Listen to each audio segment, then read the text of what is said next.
The goal of Lesson 9 is to recap how to find slope from any representation.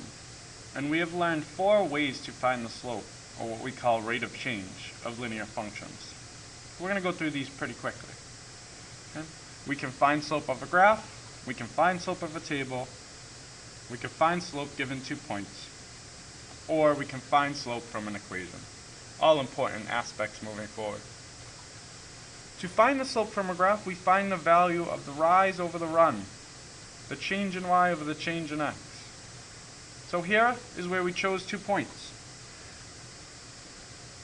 Any 2 points on the graph that hit the graph nicely.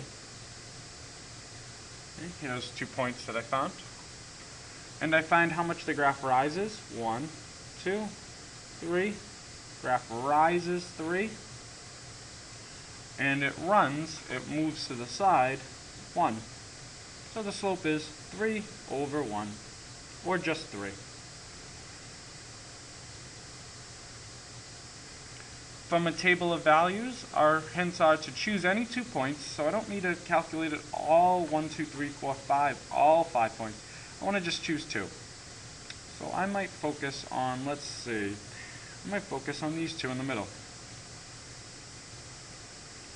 And then I'm just going to use my slope formula, which says slope is the change in y over the change in x. I'm going to squeeze that in here, change in x.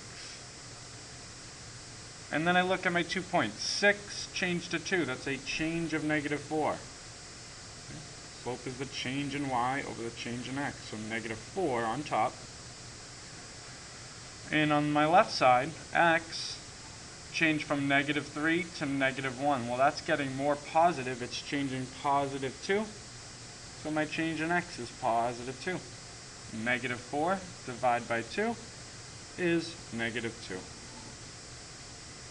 Okay. Simplifying my fraction, -4 divided by +2 is -2. And this is something really cool. We've seen it in a graph now. We've seen it in a table. Well, finding slope in 2 points is nothing different. Okay? You could actually graph these 2 points and find it that way. But what I like to do is I like to make a table.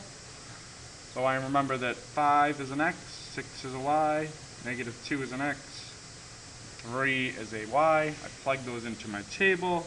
5, 6, -2, 3. And I do exactly the same thing up here. 6 changed to 3, down 3. 5 changed to -2, that's a change of -7, down 7. So my slope is my change in y over my change in x. Change in y over the change in x. -3 over -7.